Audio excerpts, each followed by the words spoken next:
Assalamualaikum warahmatullahi wabarakatuh.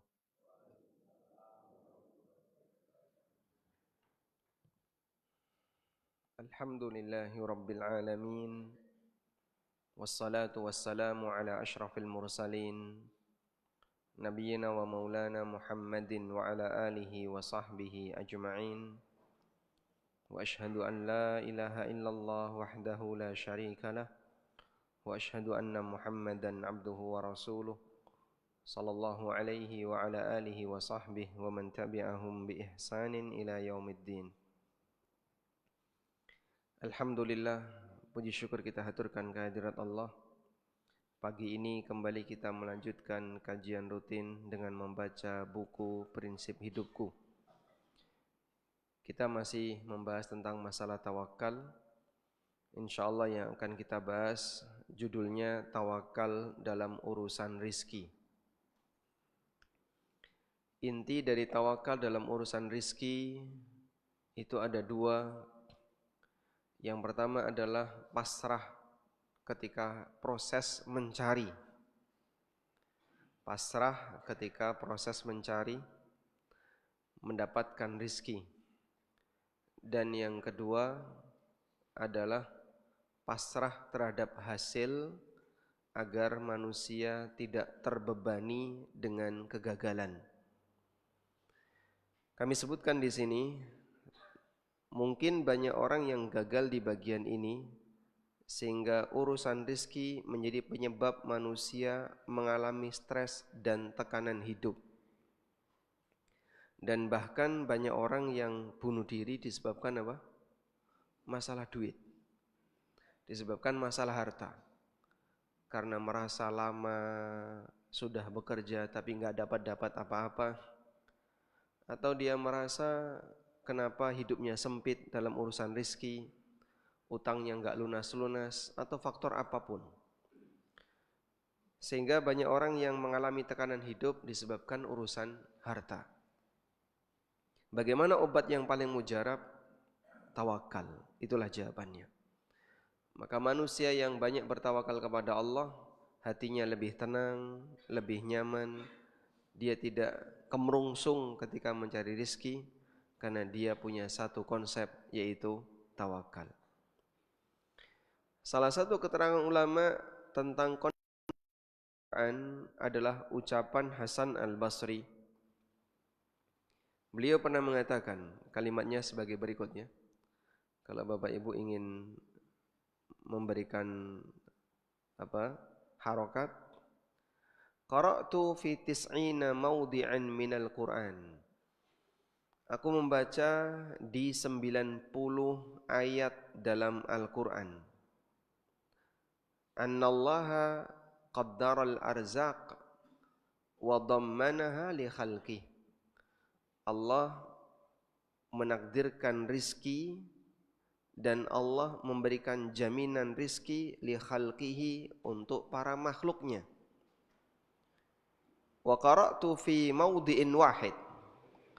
Sementara aku membaca hanya ada satu ayat yang kalimatnya asyaitanu ya'idukumul faqra wa ya'murukum bil fahsya. Setan menjanjikan kalian dengan kefakiran dan memerintahkan kalian untuk berbuat keji. Fasyakakna fi qaulis sadiq.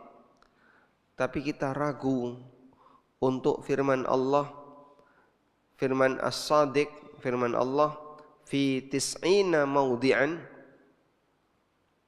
yang ada di 90 ayat. Wa sadaqna qaulal kadhib, dan kita membenarkan satu perkataan pendusta, yaitu setan, fi mawdi'in wahid, di satu ayat. Maksudnya bagaimana ini, Pak? Banyak orang dalam urusan rizki, kalau diberitahu rizki kamu sudah dijamin, itu rasanya belum puas ya. Lah terus gimana? Ya silahkan kamu bekerja dengan cara yang nyaman, cara yang halal, jangan mengambil sesuatu yang bukan haknya. Tapi yang namanya hawa nafsu selalu mendorong manusia untuk mencari yang lebih. Ini ada peluang, kenapa kita tinggalkan? Ini kalau kita nggak ambil, nanti diambil orang lain. Daripada diambil orang lain, mending kita aja yang ngambil. Sehingga dia selalu berusaha untuk mencari dan menambah. Sampai kemudian nabrak bagian yang dilarang. Sementara setan itu menjanjikan kefakiran, dan Allah sebutkan dalam satu ayat, asyaitanu ya'idukumul faqra. Itu ada di surat apa, ayat berapa Pak? Coba kita cek dalam Al-Quran. Allah Subhanahu wa taala mengatakan asyaitanu ya'idukumul faqra. Setan menjanjikan kefakiran di surat Al-Baqarah ayat 268. Wa ya'murukum bil fahsya, dan memerintahkan kalian untuk berbuat keji. Saya awali dari memahami ini dulu ya. Bapak Ibu yang dimuliakan Allah, al-faqru secara makna bahasa artinya al-hajah.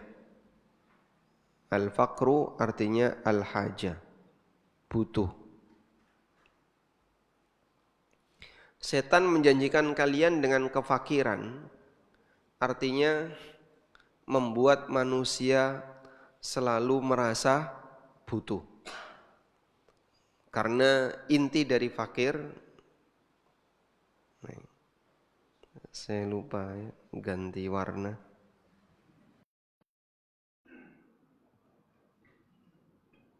Begini.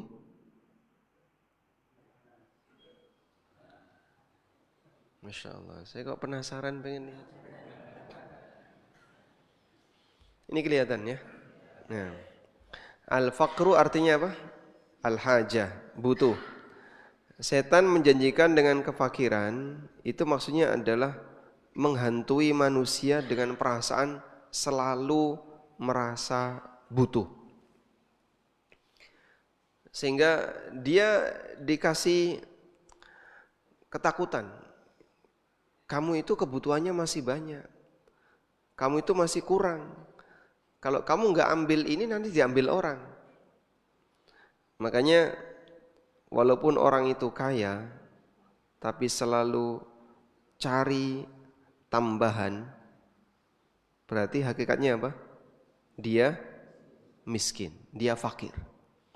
Meskipun dia kaya, tapi terus dia selalu mencari tambahan, hakikatnya dia itu fakir. Ada orang yang gajinya sudah ratusan juta misalnya, tapi dia masih doyan dengan harta milik orang lain.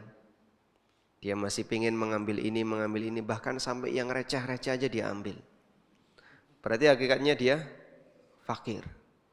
Karena dia selalu merasa butuh, dan butuh. Nah, manusia kalau sudah berada dalam posisi ketakutan merasa butuh, takut kebutuhannya tidak terpenuhi. Setan membuat manusia selalu takut kebutuhannya tidak terpenuhi. Kalau sudah ada dalam kondisi takut kebutuhannya tidak terpenuhi, Anda lihat di lanjutan ayat, wa ya'murukum bil fahsya. Setan memerintahkan kalian untuk berbuat maksiat. Sehingga di saat manusia tertekan dengan kebutuhannya, mudah bagi setan untuk ngajak orang berbuat maksiat. Maka selanjutnya mereka diajak untuk maksiat. Contohnya gimana Pak? Banyak sekali ya, kita kasih contoh. Ada banyak orang yang berpikir, manusia butuh rumah enggak Pak? Butuh rumah ya, butuh rumah. Setan menakut-nakuti dia. Kamu kalau pengen rumah, kok cuman ngandalin tabungan? Antara kenaikan harga tanah dengan tabungan kamu nggak berimbang bro. Makanya hari gini kalau nggak ngambil KPR, kapan kamu punya rumah? Dia akan berpikir, iya ya kalau nggak ngambil KPR, kapan saya bisa punya rumah? Akhirnya dibuatlah dia, pokoknya segera. Harga tanah paling murah adalah sekarang. Harga tanah paling murah kapan? Sekarang. Karena nunggu nanti bukannya yang paling lebih murah tapi makin naik. Maka dia dibuat selalu merasa segera butuh, akhirnya nekat riba. Sehingga berawal dari dihantui oleh setan, dia selalu merasa butuh, akhirnya nekat riba. Contoh yang lain, sebentar lagi mau lebaran. Kamu kalau mudik pulang ke rumah, masa kerja lama di kota, pulang kampung naik bis. Malu sama tetangga. Banggakan orang tuamu, banggakan keluargamu, pulang bawa mobil. Ya. Akhirnya dia dibuat apa? Butuh mobil. Kalau beli mobil jangan bekas. Malu. Masa bekas? Buat yang lebih bagus penampilannya, biar nanti kamu ketemu teman-temanmu di kampung, biar lebih kelihatan sukses, lebih kelihatan berhasil, karena sudah lama kerja di luar. Masa sudah lama kerja di luar, pulang kampung bawa mobil bekas? Akhirnya apa? Leasing.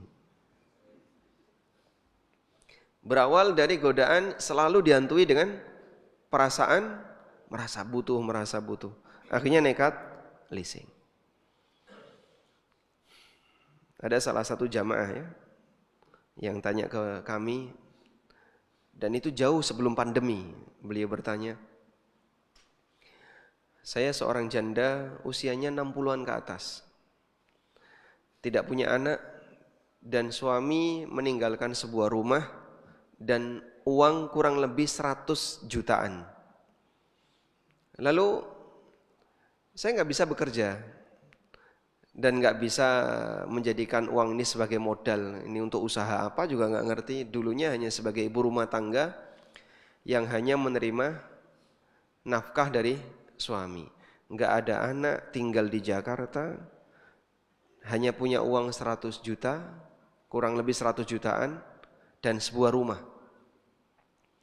Boleh nggak Pak, saya depositokan 100 juta tadi, lalu bunganya saya jadikan sebagai sumber pendapatan saya untuk nafkah saya setiap bulan. Ya, jadi dia main aman, taruh aja uang 100 juta itu di bank, nanti bunga deposito itu yang dia makan tiap hari. Nah itu kan salah satu contoh ya, dia dibuat takut oleh setan. Ini duit kalau kemudian kau hanya pakai sehari-hari akan habis. Terus nanti kalau kamu sudah kehabisan uang 100 juta, mau ngandalin siapa? Sudah umur 60, mau nyari suami yang lain, ya paling rata-rata ya yang 80-an ke atas. Ragate tambah gede, didemek watuk.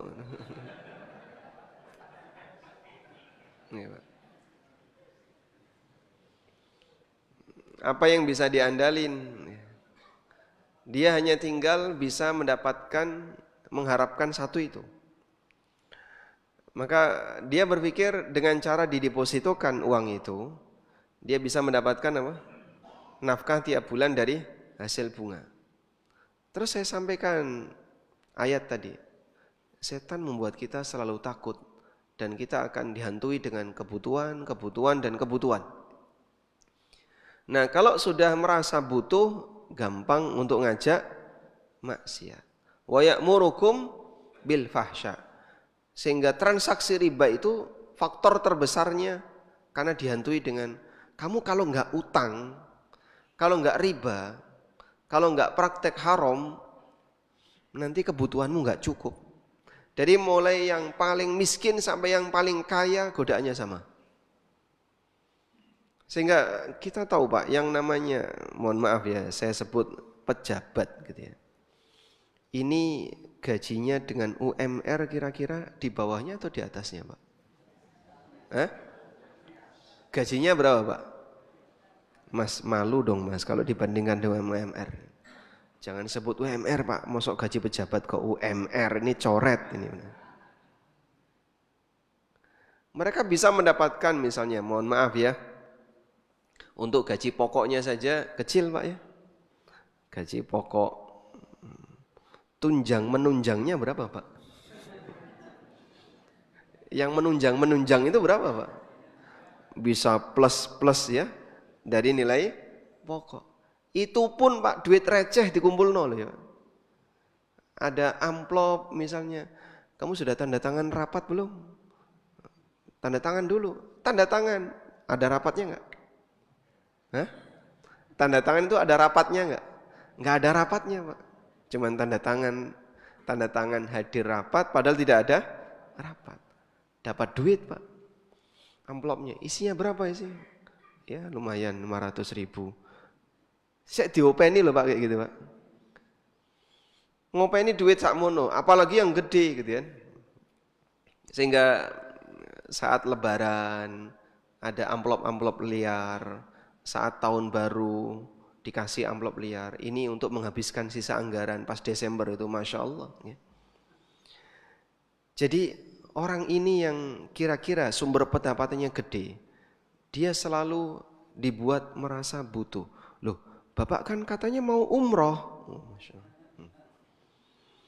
Mau umroh itu butuh modal Pak. Itu aja anak-anaknya, ajak istrinya untuk umroh, ajak keluarganya, orang tuanya dibanggakan dengan umroh. Butuh umroh. Jadi tingkat kebutuhannya disesuaikan dengan orangnya. Kalau yang bawah ya paling disesuaikan dengan masalah makanan. Kalau yang atas, Bapak butuh umroh, nanti butuh ngasih ini, ngasih ini, ngasih ini. Akhirnya duit receh diambil. Berangkat dari mana? Dihantui setan, asyaitanu ya'idukumul faqra. Setan menjanjikan kalian dengan kefakiran. Dibuat manusia itu selalu merasa butuh walaupun dia sudah punya.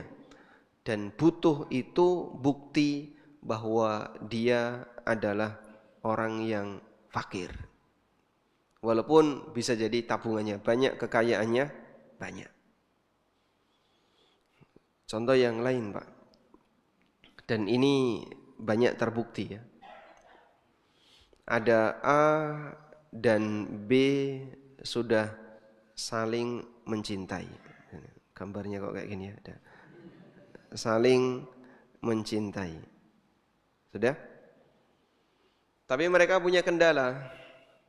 Si A merasa takut kalau nikah cepat nanti nggak bisa ngasih nafkah. Sehingga orang tuanya meden-medeni, kowe engko nek rabi ora iso nyambut gawe sing bener, enggak iso ngasih nafkah. Nanti kamu dituntut sama istrimu minta nafkah, kamu enggak bisa ngasih. Mbok dinikmati dulu masa mudamu, mumpung masih muda. Sehingga dia ditakuti apa? Enggak bisa memberi kecukupan bagi keluarganya. Apa meneh nek wis duwe anak lho ya, bebanmu tambah banyak. Kamu sekarang masih usia sekian, belum waktunya, nanti dulu. Wis toh, yang penting pokoknya menjalin hubungan dulu. Sing wedok ya ngono, Pak. Yang perempuan juga ditakuti. Nanti kamu kalau nikah, belum tentu kamu lebih bahagia dibandingkan ketika kamu bersama bapakmu. Saiki kowe njaluk apa dipenuhi. Pengen apa dikai. Engko nek kowe wis rabi kebebanan harus ini duwe anak. Akhirnya wis kadung tresno tapi ra iso nikah. Sudah terlanjur cinta tapi enggak bisa nikah. Arahnya kemana, Pak? Berani zina daripada nikah. Mahasiswa-mahasiswi kayak gini banyak sekali. Ini kan saya masih belajar. Sehingga belum bisa kerja. Masih belajar, belum bisa kerja. Tapi sudah saling mencintai. Namun ditahan oleh orang tuanya. Enggak boleh nikah dulu. Yang laki-laki diweden-wedeni. Engko nek kowe rabi ra iso nafkah. Yang perempuan ditakuti nanti kamu kalau nikah enggak bahagia. Akhirnya orang tuanya sama-sama jadi pendukung setan. Banyak kayak gitu ya. Ya? Banyak ya. Padahal yang Allah firmankan dalam Al-Qur'an apa? Kalau ada pernikahan, kalau ada yang masih jomblo, nikahkan. Wa ankihul ayama minkum wassalihina min ibadikum wa imaikum. Nikahkanlah orang-orang yang jomblo di antara kalian. Bahkan termasuk di antara budak laki dan perempuan kalian. Budak saja suruh dinikahkan, Pak. Golekno pasangan. Sehingga syariat memerintahkan nikah itu tugas sosial. Mari bareng-bareng diwujudkan. Sehingga kalau ada teman kita sesama jamaah yang belum nikah dan kita tahu yang bersangkutan belum nikah, jangan dibiarkan, Pak. Sebarno wae tek golek dhewe. Ya ora nemu-nemu. Tapi kita mengupayakan agar dia bisa mendapatkan pasangan. Bahkan sampai budak laki dan perempuan, carikan pasangan. Allah kasih jaminan apa? Iyakunu fuqara'a yughnihimullahu min fadli. Kalaupun mereka dalam kondisi fakir, iyakunu fuqara. Di surat An-Nur ayat 32. Wa ankihul ayama minkum, nikahkanlah al-ayama, orang-orang yang masih jomblo. Minkum di antara kalian. Makanya kalau ketemu orang jomblo jangan dibully. Hati-hati ya, membuli orang jomblo. Bahaya, doanya mustajab. Jadi kalau ketemu orang jomblo jangan dibully, jangan disalahkan. Kamu ini jomblo kapan nikah gitu. Jangan disalahkan. Tapi carikan, kamu juga punya tugas, nyarikan orang ini untuk menikah, ngasih motivasi bagi dia untuk menikah. Wassalihina min ibadikum wa imaikum, demikian pula di antara budak laki dan perempuan kalian. Iyakunu fuqara'a, kalau mereka fakir, yughnihimullahu min fadli. Allah akan berikan kecukupan bagi mereka dengan karunia yang Allah berikan kepada mereka. Yang ngasih rizki itu siapa? Allah. Nah, setan kan membuat orang itu terbalik. Awas loh ya, nanti kalau kamu nikah nggak bisa bahagia. Kamu nikah nanti kamu nggak bisa ngasih nafkah. Seolah-olah ketika nikah itu mengarah kepada kemiskinan. Dengan nikah ancaman miskin. Begitu kan yang terjadi. Seolah dengan nikah itu di depan kamu itu penuh dengan tantangan kemiskinan. Dan itulah godaan setan. Padahal jamaah, bayi lahir metu dari rahim ibu bawa apa, Pak? Hah? Bawa apa? Ada enggak bayi yang bawa cincin, Pak? Loh, kamu kok sudah punya cincin emas? Dari mana? Metu gegem emas itu ada enggak? Ada? Enggak ada. Bayi lahir ketika keluar enggak bawa apa-apa. Tapi dia membawa satu, takdir jatah rizki. Bayi ini lahir dan dia sudah punya takdir jatah rizki. Sampai dia besar, takdir itu hilang enggak? Hilang?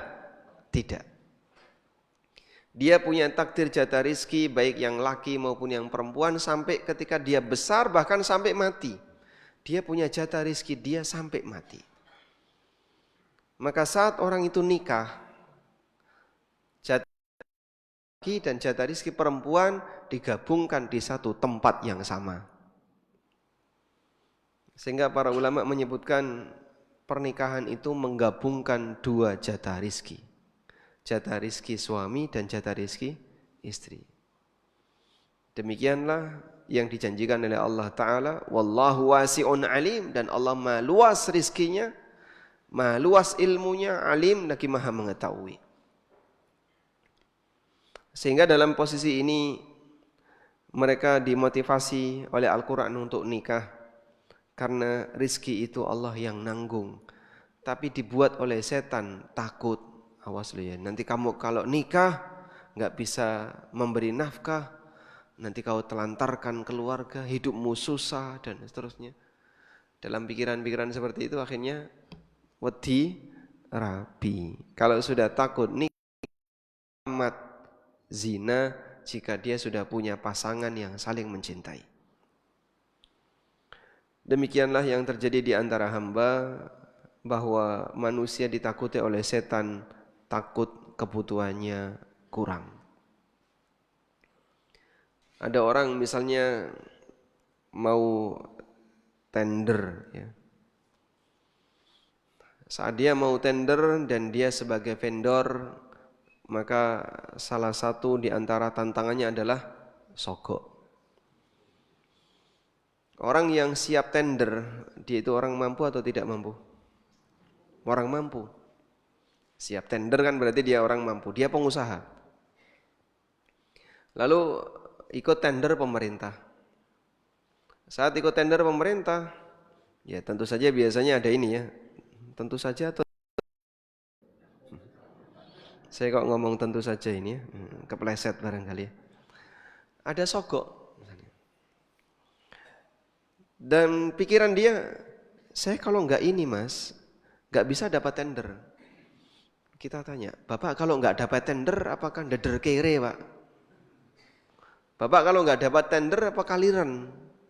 Apakah kalau Bapak enggak dapat tender kelaparan? Ya enggak.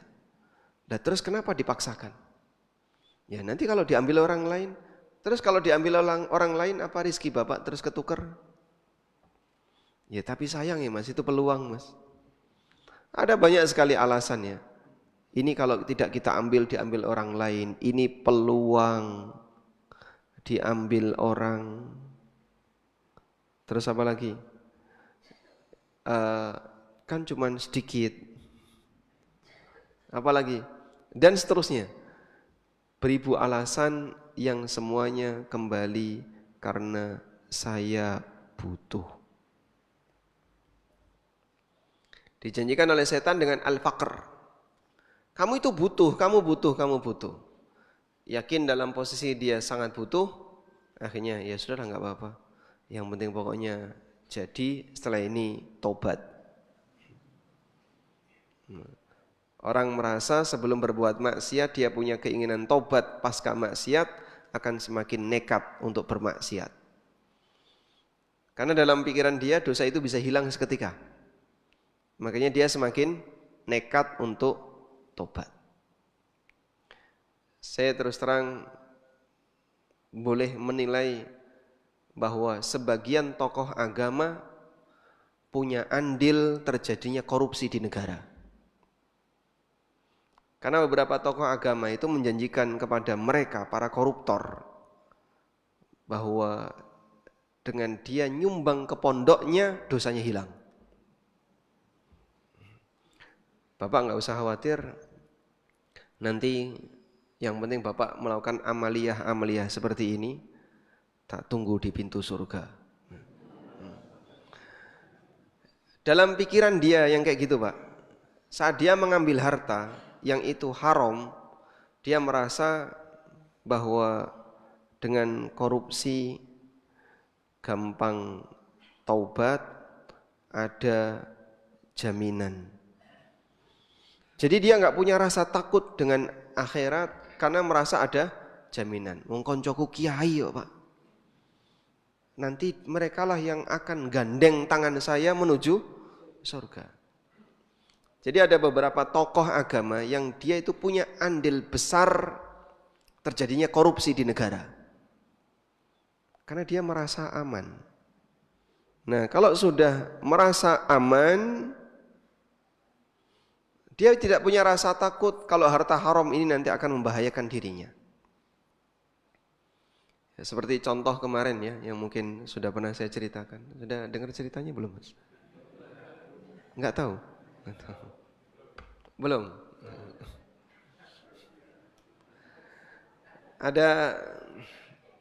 Saya pernah diundang orang ya, di sebuah instansi kan, sudah kan ya?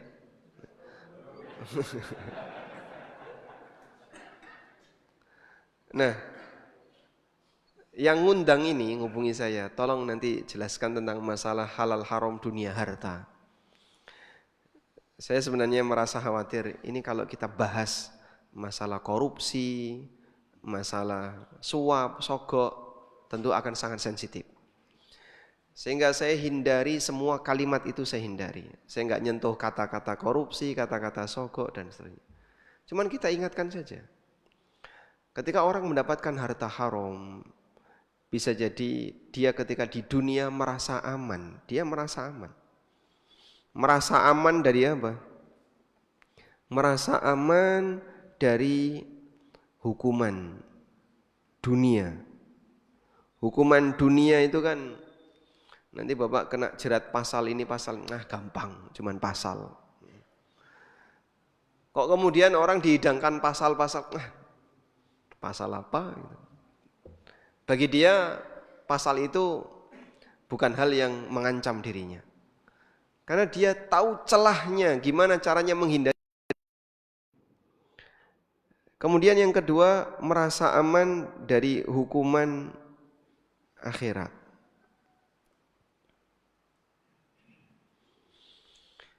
Dia merasa aman dari sini. Saya sampaikan, mungkin Bapak bisa merasa aman dari hukuman di dunia sampai mati nggak ketangkap. Saya yakin bisa. Saya yakin Anda bisa melakukannya. Tapi ingat, di akhirat nggak mungkin kita bisa aman dari pemantauan Allah, merasa aman dari hukuman Allah ketika kita datang dengan membawa harta haram. Sudah, saya perhatikan ada perubahan roman muka. Nampaknya sudah mulai ada rasa takut dalam hati mereka. Kalau nanti mereka mati sementara harta haram yang mereka miliki belum selesai urusannya. Nah, di saat selesai kajian, kemudian pembawa acara menyampaikan. Mikrofon saya serahkan ke MC ya. Lalu MC bilang seperti ini. Bapak Ibu, sebagai orang yang beriman, yang penting bagi kita adalah rajin sholat, rajin sedekah, rajin puasa, jangan lupa untuk banyak ibadah, insya Allah mati masuk surga. Ya mentah kabeh. Jadi merasa aman di akhirat itu dipahami dengan ketika orang rajin ibadah, terus sedekah, dosa hilang, dosanya hilang. Sudah, yang penting rajin ibadah, rajin sedekah, insya Allah kabeh iki mlebu surga. Apalagi ada keyakinan nanti kalau mati ditahlil. Oh, masya Allah ini. Sampai saya tahu sholat aja merasa aman. Ratau sholat, ratau poso. Orang kampungan banyak kayak gitu. Wes yang penting ratau sholat, ratau poso, gak apa-apa. Yang penting wes tahu maca la ilaha illallah. Engko nek mati kowe ditahlilke, melbu tahlil. Sehingga dalam bayangan dia ketika mati ditahlilke, ada tahlilan ketika dia mati, nanti pasti akan masuk surga. Itu dalam pikiran mereka. Nah, ini yang membuat orang itu jadi merasa aman di akhirat. Nah, apalagi yang bisa membuat orang itu takut? Dunia mereka sudah merasa aman, di akhirat dibuat merasa aman oleh pemikiran-pemikiran kayak gitu. Ada banyak orang yang merasa zakat bisa mensucikan harta. Harta haram Pak dizakati suci, Masya Allah. Padahal zakat cuma keluar berapa? 2,5% Pak. 2,5%. Yang 97,5% halal. Padahal asalnya haram. Mau bilang apa kita? Kalau enggak korupsi makin merajalela. Sehingga bisa jadi para tokoh agama yang sering ngasih harapan terlalu besar terhadap akhirat, sehingga membuat mereka jadi lupa bahwa harta haram itu bahaya, mereka punya andil besar untuk menerapkan korupsi di negara. Makanya dai yang ngajarin harta-harta haram itu paling dihindari. Nggak mungkin dia diundang untuk datang ke instansi yang penuh dengan korupsi, karena berbahaya bagi mereka. Ada salah satu testimoni salah satu ustadz ya. Pada waktu beliau itu isi kajian di salah satu instansi aparat. Yang disampaikan masalah sholat. Yang datang banyak sekali. Jam istirahat, sholat duhur. Habis duhur, kajian sampai jam 1. Yang datang banyak. Selesai bab sholat, beliau ganti bab harta haram. Itu sampai ada yang kirim pesan. Ustaz, sebaiknya ganti tema. Karena jumlah orang yang banyak yang dengerin tadi, tahu itu haram. Tapi nggak nyaman ketika mendengarkan seperti itu. Dia nggak nyaman kalau diingatkan, Anda itu tidak aman di akhirat. Wah, takut ya. Maka dia pengen, ya dibuatlah motivasi-motivasi yang penting rajin ibadah, rajin ibadah. Rajin ibadah apaan kalau kamu hartanya haram? Doa dari orang yang hartanya haram apa Pak? Enggak dikabulkan. Nah kamu ibadah itu isinya apa? Doa. Buat apa kau rajin ibadah tapi hartamu haram? Karena doa itu ibadah. Sehingga kalau doanya orang yang hartanya haram, kata Nabi SAW, ketika ada orang yang thumma dzakar rajula yutilus safar asy'atha akbar yamuddu yadayhi ila sama, beliau bercerita tentang orang yang melakukan perjalanan jauh, rambutnya acak-acakan, kemudian pakaiannya lusuh berdebu, dia kemudian nyadong-nyadong ya, minta kepada Allah. Lalu kata Nabi SAW, wa mat'amuhu haram, wa mashrabuhu haram, wa malbasuhu haram. Makanannya haram, minumannya haram, pakaiannya haram. Wa ghudhiya bil haram, dan dia kenyang dari sesuatu yang haram. Fa anna yustajabulah. Bagaimana mungkin sementara isi badannya penuh dengan sesuatu yang haram. Nah, kadang ada satu hadis yang bisa kita jadikan sebagai alat untuk membuat mereka itu rasa takut ya antara ibadah dengan harta haram. Suatu ketika Nabi SAW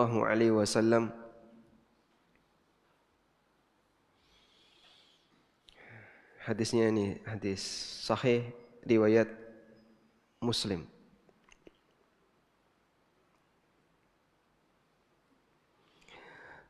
Ada orang yang bertanya kepada Rasulullah sallallahu alaihi wasallam, "Ara'aita in qutiltu fi sabilillah atukaffaru anni khatayaya?"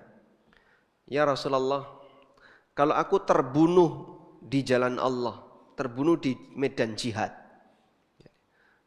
sedang melawan pemberontak atau sedang melawan musuh misalnya, dia terbunuh di medan jihad, atukaffaru anni khatayaya, apakah dosa-dosaku akan hilang?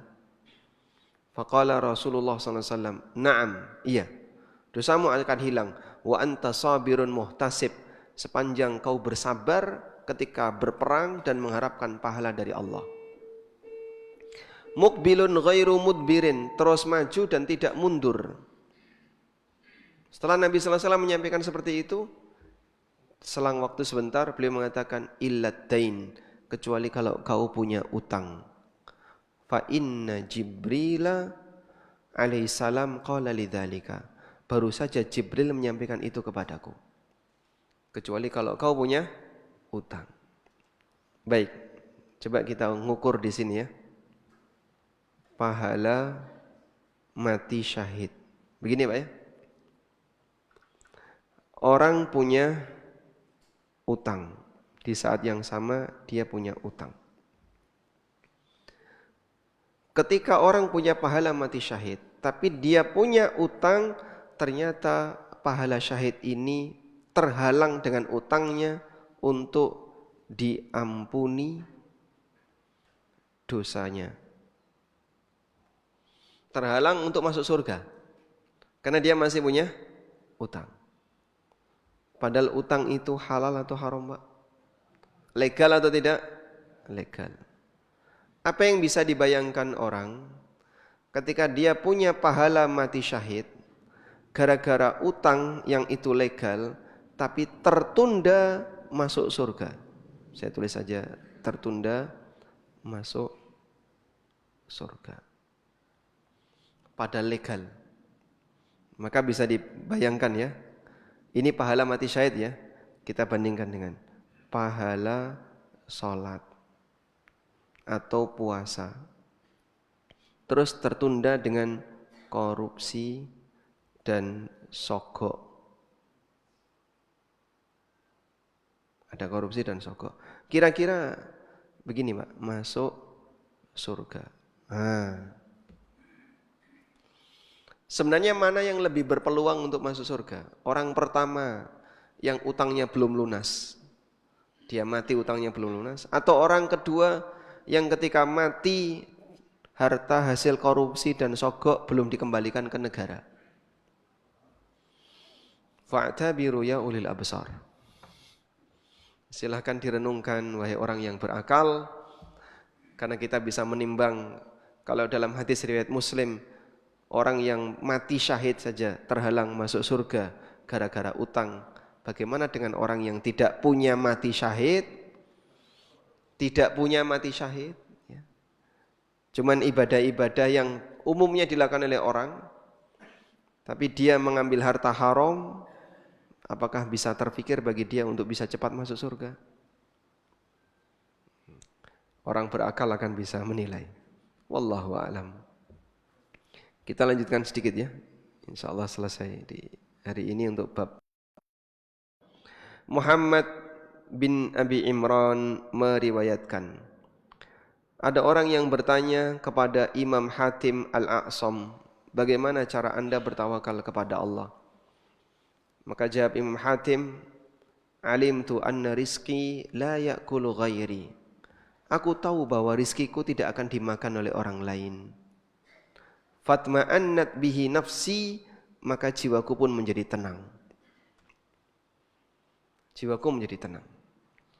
Sehingga rizkiku pasti akan datang kepadaku, maka saya ketika mencari enggak perlulah sampai menggebu-gebu seperti itu. Bahkan sampai nyikut kanan, nyikut kiri. Atau mengambil yang bukan haknya. Juga diceritakan ada orang yang mengadu kepada Abu Hazim. Wahai Abu Hazim, banyak harga-harga barang melambung tinggi. Bagaimana ini? Kata Abu Hazim, wa ma yaghummukum min dzalik. Apa yang membuat kamu bingung? Innal ladzi yarzuquna fir rukhas. Orang yang memberikan rezeki kepada kita fir rukhas ketika harga murah, huwal ladzi yarzuquna fil ghala. Dialah yang memberikan rezeki kepada kita ketika harga mahal. Semuanya kan Allah yang ngasih. Apakah ketika dolar naik kemudian Allah lepas tangan, saya enggak mau ikut campur golek dhewe rezekimu gitu. Karena dolar naik? Tidak. Sehingga setiap hamba telah memiliki jatah rezeki yang Allah tetapkan, enggak bakalan geser. Silahkan dijemput rezeki itu dengan cara yang wajar dan normal, jangan mendolimi orang lain. Wallahu a'lam. Walhamdulillahi rabbil alamin. Demikian yang bisa kita sampaikan, semoga bermanfaat.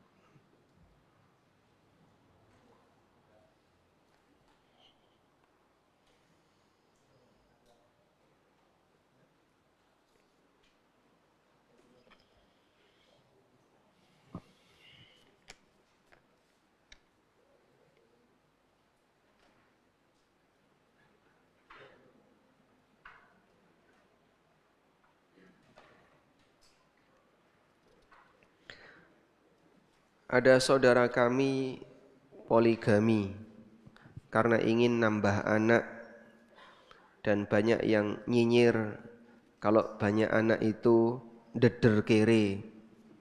Bagaimana pendapat anda? Insyaallah. Deder kere paham bang? Enggak paham ya? Di sini ada selain orang Jawa, jadi perlu diterjemahkan ya. Deder kiri itu artinya merintis kemiskinan.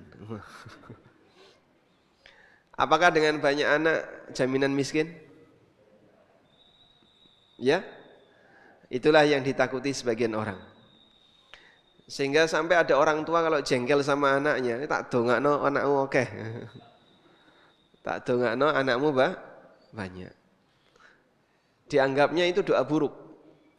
Ya memang salah satu di antara makna darul bala itu adalah banyak anak sedikit pendapatan. Nabi SAW pernah menyarankan, ta'awwadhu billah, berlindunglah kepada Allah. Salah satunya adalah kalimatnya gimana? Min dar'is syaqa, berlindunglah kepada Allah dari kecelakaan yang bertubi-tubi. Itu salah satu maknanya kata Ibnu Umar adalah punya banyak anak tapi miskin. Meskipun bukan jaminan kalau banyak anak orang akan jadi miskin. Ada banyak anak dan dia kaya. Bahkan salah satu di antara kebanggaan di tempat kita adalah ketika orang itu memiliki banyak kekayaan dan juga banyak keturunan. Al-mal wal banuna zinatul hayatid dunya. Harta dan anak itu perhiasan kehidupan dunia, terutama kalau anaknya anak laki-laki. Masya Allah, bangganya seseorang terhadap anak laki-laki luar biasa. Nah kalau pun nyinyir ya tidak perlu digubris. Bisa jadi yang nyinyir itu kepingin tapi raiso nyanding. Nggih Pak, iso nyawang raiso nyanding, gambang suling.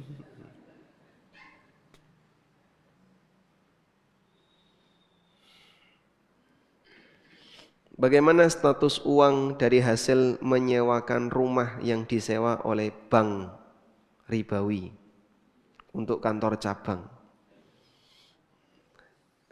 Mau jawaban panjang atau pendek? Pendek. Kalau jawaban pendeknya haram ya. Jawaban panjangnya tidak boleh. Jadinya gimana? Ya, kalau bisa jangan ya. Karena nanti di tempat itu akan dipakai untuk maksiat, dosa riba. Sehingga Anda jangan relakan tanah Anda, rumah Anda dipakai orang lain untuk berbuat maksiat. Kita saja nggak bakalan mau kalau misalnya di rumah kita dipakai untuk zina. Wah, udah kumpul kebun yang kene, Pak. Sementara itu rumah kita, mau nggak kita Pak? Kita akan menolak, nggak mau. Sementara riba dalam sebagian riwayat menyebutkan lebih gede daripada zina. Maka jangan izinkan rumah kita untuk dipakai transaksi riba oleh orang lain.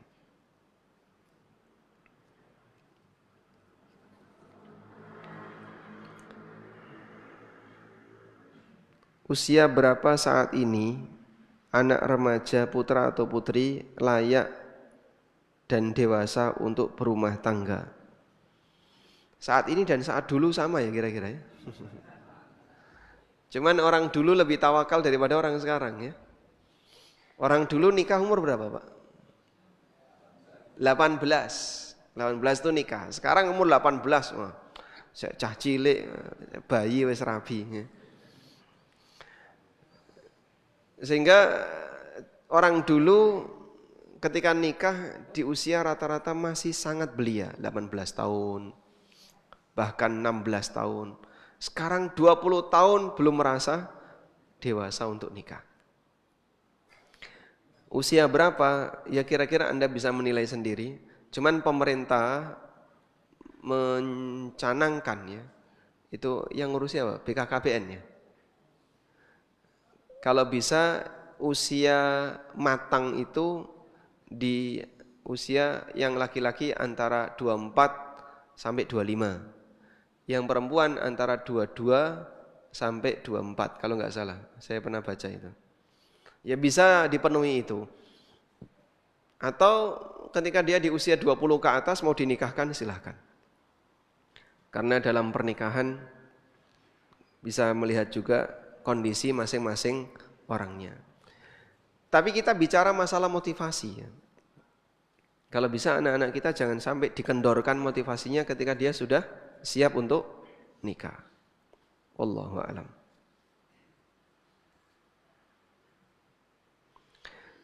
Sebagai orang tua, anak putri, bagaimana cara seleksi calon mantu yang belum bekerja mapan?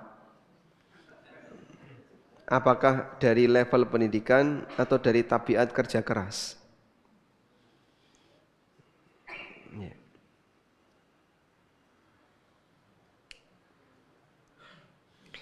Tayyib. Mana yang lebih baik ya? Coba jenengan pilih mana? Pinter tapi kere, sugih tapi tidak pinter, dalam kurung bodoh gitu aja. Milih sing pundi, Pak?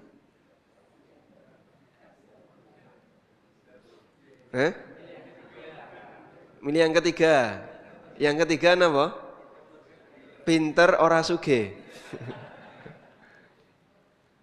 Pilih yang mana? Pinter sugih. Pinter sugih galak. Dipilih enggak? Masya Allah. Baik. Jadi Anda lebih mengendaki yang mana? Maka pertama yang perlu dilihat adalah agama dan akhlak. Gabungan dua ini. Kalau mantu lelaki adalah orang yang akhlaknya baik, orang yang santun, orang yang agamanya baik, putri Anda akan dimuliakan. Saat menikah istrinya dimuliakan, saat cerai pun andaikan pisah dengan mulia. Andaikan pisah ya. Itu kalau orangnya punya agama dan akhlak. Tapi kalau salah satu ini hilang, bahaya. Misalnya dia berakhlak Pak, tapi nggak punya agama, pemahaman agamanya kurang. Oh itu bisa ngawur itu. Nanti dia bisa melakukan perdukunan, ya, atau meninggalkan sholat, tapi merasa tidak ada dosa karena ilmu agamanya kurang. Berakhlak atau ilmu agamanya baik, tapi tidak berakhlak, bisa kasar, keras, sombong dan seterusnya. Dua ini tolong digabungkan. Karakter ini jadikan sebagai karakter utama, sisanya tambahan tawakal ala Allah. Masing-masing sudah punya jatah rezeki. Ya. Bagaimana menyikapi jamaah yang melengos bermuka masam ketika ada kotak infak lewat? Orangnya ada di sini Pak Ustadz. Nah. Baik, cukup saya bacakan saja, nggak usah saya kasih jawaban. Karena maksud Anda adalah sindiran bukan doa. Dan bukan pertanyaan. Assalamualaikum. Waalaikumsalam. Akhir-akhir ini banyak oknum pejabat yang korupsi. Bukan cuma akhir-akhir ini ya, akhir-akhir dulu juga sama ya. Di manakah peran ulama? Ya, kalau melihat totalitas kita nggak tahu. Cuman ada juga yang tadi ya, memberikan janji-janji bahaya ya. Yang penting pokoknya Bapak akui saja sebagai murid ini nanti ditunggu di pintu surga. Nanti Bapak akan dijemput kalau masuk surga. Dan aneka paham-paham yang lainnya yang itu bisa berbahaya karena dia merasa aman. Merasa aman ketika dia berbuat maksiat. Karena dia merasa sudah ada yang menjamin. Makanya ada banyak sekali misalnya dekat dengan tokoh tertentu. Kadang kita lihat, ini kan koruptor, dekat dengan tokoh ini, kenapa ini nggak ngingetin itu? Sehingga sampai dia berkasus dan kasus itu belum selesai sampai mati. Padahal dekat banget dengan tokoh tertentu. Ini tokoh agama Pak satunya. Bisa jadi bagi hasil. Ya, bisa jadi ya. Pesantrennya dikasih jaminan dan apa. Maka dia pun ngasih jaminan. Yang penting ini tak kasih amalan-amalan. Tak kasih amalan yang gak sulit untuk dilakukan, insya Allah jenengan nanti bisa masuk surga dengan amalan ini. Merasa aman gak? Merasa aman. Assalamualaikum. Waalaikumsalam. Dalam berdoa, terutama sepertiga malam terakhir, kenapa susah meneteskan air mata? Apakah ini tanda kerasnya hati? Mohon nasihat, kenapa hati tidak bisa diajak meratap di hadapan Allah? Nah. Ya, bukan syarat untuk bisa disebut khusyuk harus menangis. Kita sudah belajar tentang salat khusyuk, ya. Dan bukan syarat untuk disebut khusyuk kita harus bisa menangis. Meskipun ya, kalaupun orang itu menangis karena dia takut dengan dosanya, itu memberi nilai lebih terhadap salat yang dia kerjakan. Wallahu a'lam. Baik, demikian yang bisa kita sampaikan. Sudah boleh salat belum? Sudah? Wassallallahu ala nabiyina Muhammad. Gimana, Pak? Oh. Waalaikumsalam warahmatullahi. Terkait pembahasan tadi masalah tender, Pak. Pak Ustadz, saya ingin bertanya. Misalkan sang pemberi kerja ini di dalam akadnya kontrak itu dia minta 5%. Itu apa termasuk sogok? Yang kedua, sang pemberi kerja ini memberikan dengan tidak ada embel-embel apa-apa, terus kita di akhir pekerjaan memberikan tips, itu diperbolehkan apa tidak, Ustadz? Terima kasih. Nah, sang pemberi kerja ini siapa? Pak RT? Pihak perusahaan. Hah? Pihak perusahaan. Pihak perusahaan. Ya, tender swasta. Swasta. Sang pemberi kerja itu karyawannya. Iya, betul. Pribadi. Iya. Kalau itu perusahaan enggak apa-apa. Jadi misalnya ya, ini jadinya bisnis to bisnis ya. Perusahaan A memberi kerja ke perusahaan B. Terus dia minta diskon 5%. Boleh, tapi itu jadi hak milik perusahaan, jadi hak milik lembaga. Namun kalau perusahaan A memberi kerja perusahaan B, lalu karyawan perusahaan A, karyawan ya, dia minta, Mas nanti saya dikasih 5% ya Mas. Karyawan ini ya. Baik, dan ini untuk pribadi, maka menyanggupi ini sama dengan sogok dan suap. Hukumnya apa? Haram. Dosa besar. Baik, kasus yang kedua, kita enggak ngasih sogok, enggak ngasih prosentase, tapi selesai kerja kita ngasih tips, gratifikasi ke karyawan ini. Apa hukumnya? Haram. Itu namanya gulul. Namanya gulul, harta khianat. Jadi dua-duanya enggak boleh. Terima kasih. Baik. Wassallallahu ala nabiyyina Muhammadin wa ala alihi wa sahbihi wa sallam wa akhiru da'wana alhamdulillahi rabbil alamin. Wassalamu alaikum warahmatullahi wabarakatuh.